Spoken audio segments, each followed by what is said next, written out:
तो स्वागत है दोस्तों आपका हमारे फिर से एक नई वीडियो में। आज के इस वीडियो में हम लोग बेसिकली पढ़ने वाले हैं अपना नॉर्मेलिटी। इसके पहले के वीडियोस में हम लोगों ने पढ़ा मोलैरिटी, मोलर और मोलैलिटी, जिसको हम लोग हिंदी में कहते हैं अपना मोलरता और मोललता। तो चलिए वीडियो स्टार्ट करते हैं हम लोग। तो सिंपल इसका डेफिनेशन हम लोग देखते हैं। It is defined as number of gram equivalent of solute dissolve per litre of solution. यानी इसका क्या मतलब हुआ? बेसिकली बहुत ही आसान सा मतलब है। यानी कि इसको हम लोग इस तरह से परिभाषित करते हैं, जैसे नंबर ऑफ ग्राम इक्विवेलेंट, ठीक है, number of gram equivalent weight of solute, यानी कि सॉल्यूट का नंबर ऑफ ग्राम, ठीक है, यानी कि number of gram equivalent of solute, यानी कि सॉल्यूट का जो ग्राम इक्विवेलेंट वेट है, ठीक है, वो डिज़ोल्व है किसके अंदर? पर लीटर ऑफ सोल्यूशन में। बेसिकली मैं आपको ये बताता हूँ कि number of gram equivalent weight of solute जो है आपका, इक्विवेलेंट ऑफ सॉल्यूट, इसको आप अभी थोड़ा सा रोक के समझिए, ठीक है, यानी कि अभी मैं आपको आगे बताता हूँ तो समझेंगे आप।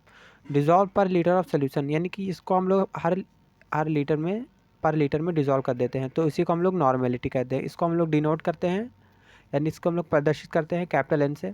फार्मूला हमारा क्या होता है? फार्मूला सिंपल हमारा होता है normality is equal to number of gram equivalent upon volume of solution. तो बेसिकली हमारा अभी हम लोगों ने ये टर्म नहीं समझा है कि number of gram equivalent wait क्या होता है, यानी कि नंबर ऑफ ग्राम इक्विवेलेंट क्या होता है, ठीक है। तो आइए चलिए समझते हैं हम लोग नंबर ऑफ ग्राम इक्विवेलेंट क्या होता है। तो जैसा कि आप यहाँ पे देख पा रहे होंगे, number of gram equivalent is equal to mass given upon equivalent weight, यानी कि नंबर ऑफ ग्राम इक्विवेलेंट बराबर होता है mass given upon equivalent weight. यानी कि मास गिवन हमारा, यानी कि किसी भी चीज़ का द्रव्यमान दिया रहेगा, और इक्विवेलेंट वेट का हम लोग क्या करेंगे? पता लगाएंगे, यानी कि अनुमान लगाएंगे। तो मास गिवन जैसे हमारा कोई भी चीज़ का मोलिकुलर, उसका क्या रहेगा? मास हम लोग निकाल लेंगे या फिर दिया रहेगा, और इक्विवेलेंट वेट हम लोग क्या करेंगे? फाइंड करेंगे, ठीक है। यानी कि इक्विवेलेंट वेट क्या होता है हम लोग ये जानते हैं, ठीक है। इक्विवेलेंट वेट हम लोग क्या होता है ये जानते हैं। आइए चलते जानते हैं। इक्विवेलेंट वेट बराबर होता है molecular weight upon x. X क्या होता है? और मॉलिक्यूलर वेट तो आप जानते ही होंगे, मॉलिक्यूलर वेट किसी भी कंपाउंड का होता है, अलग अलग कंपाउंड का, हर एक कंपाउंड का डिफरेंट होता है, अपॉन एक्स, ठीक है। एक्स इज इक्वल टू होता है एसिडिटी चाहे बेसिसिटी। एसिडिटी यानी कि एसिडिटी आप सिंपल जानते होंगे, और बेसिसिटी जिसको हम लोग क्षार बोलते हैं, एसिडिटी जिसको हम लोग एसिड बोलते हैं। तो चलिए आगे देखते हैं। एक्स इज इक्वल टू होता है बेसिकली एसिडिटी हो सकता है चाहे बेसिसिटी हो सकता है।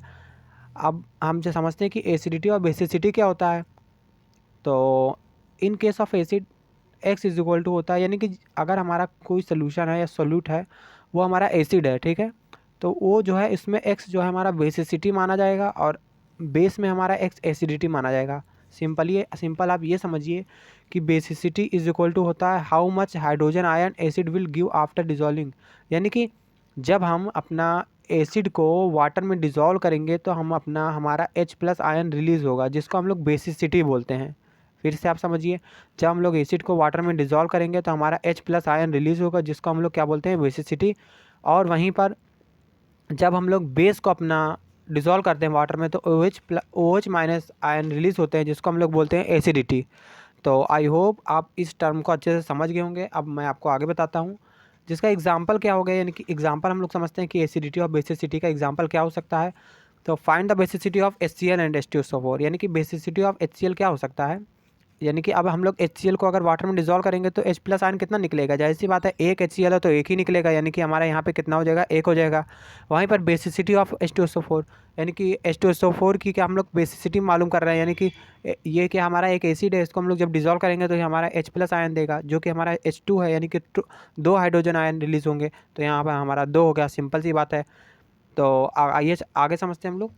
Find the acidity of calcium hydroxide, यानी कि कैल्शियम हाइड्रोक्साइड जो कि हमारा है क्या है? बेस है।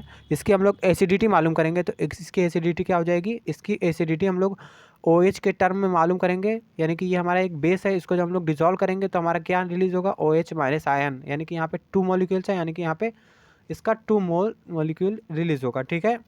तो सिंपल से टर्म है, आप आई होप आप इसको समझ गए होंगे। आइए चलिए हम लोग एक सवाल भी लगा लेते हैं कि इसके ऊपर मतलब किस प्रकार से हम लोग इसको हल करेंगे सवाल के अंतर्गत। तो जैसा कि आप देख पा रहे होंगे यहाँ पे एक सवाल मौजूद है, क्वेश्चन मौजूद है। फाइंड द नॉर्मेलिटी व्हेन 98 ग्राम या फिर 98 ग्राम H2SO4 dissolve in 4 litre solution.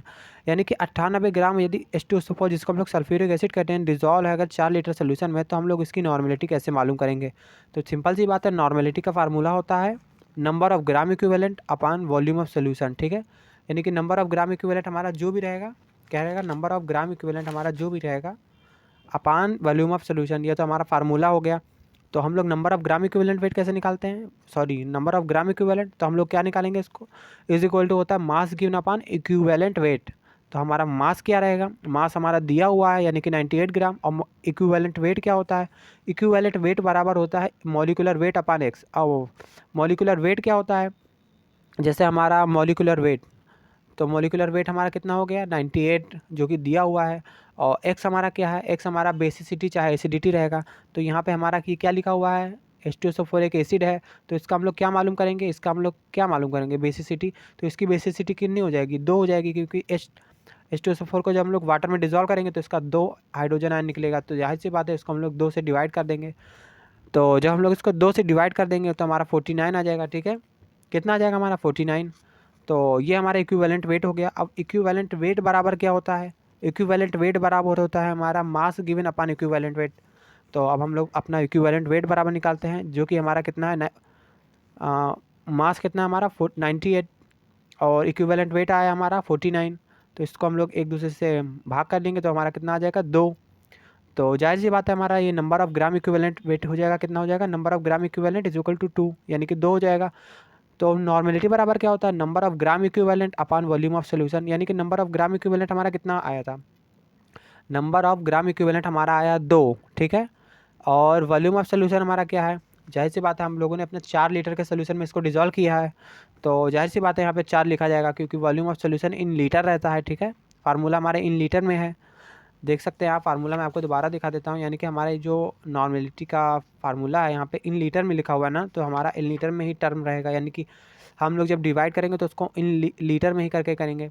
तो number of gram equivalent wait कितना हो गया, नंबर ऑफ ग्राम इक्विवेलेंट कितना हो गया 2, और सोल्यूशन का जो लीटर में होगा क्या होगा 4 हो गया। तो इसको हम लोग जब डिवाइड करें तो 0.5 नॉर्मल था, हमारा आंसर आ गया। ठीक है, 0.5 नॉर्मल था।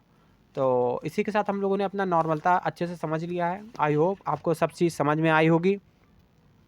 यदि कोई डाउट रह जाता है तो आप कमेंट ज़रूर करिए और हमसे कमेंट में पूछ सकते हैं अपना सवाल। और उसके बाद हम लोग अपना फॉर्मेलिटी भी देख लेते हैं एक लाइन में।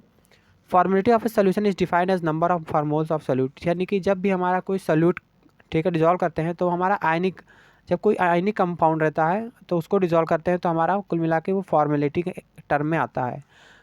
और कंपाउंड प्रेजेंट पर लीटर ऑफ सोल्यूशन। ठीक है, यानी कि जब हम लोग कोई आयनिक कंपाउंड को डिजॉल्व करेंगे फॉर्म, ठीक है, और उसका नंबर ऑफ आयनिक कंपाउंड मालूम करेंगे, यानी कि number of ionic compound present पर लीटर ऑफ सोल्यूशन। यानी कि हमारा कोई भी आयनिक कंपाउंड किसी भी सोल्यूशन में या फिर सोल्यूशन में पर लीटर के सोल्यूशन में कितना मौजूद है आयनिक कंपाउंड, उसी को हम लोग फॉर्मेलिटी बोलते हैं। फॉर्मेलिटी को हम लोग एफ से डिनोट करते हैं। फॉर्मेलिटी इज इक्वल टू होता है number of formulas upon volume of solution in litre. तो बेसिकली ये हमारा फॉर्मेलिटी हो गया। एग्ज़ाम पॉइंट ऑफ व्यू से देखा जाए तो हमारा फॉर्मेलिटी इतना इंपॉर्टेंट है नहीं, तो आप नॉर्मेलिटी ही पढ़ के जा सकते हैं और अच्छे नंबर से अपना एग्ज़ाम लिख सकते हैं। वैसे फॉर्मेलिटी भी आप देख सकते हैं क्योंकि फॉर्मेलिटी भी कभी कभी आता है। इसी के साथ यहाँ तब तक के लिए मिलते हैं नेक्स्ट वीडियो में। धन्यवाद।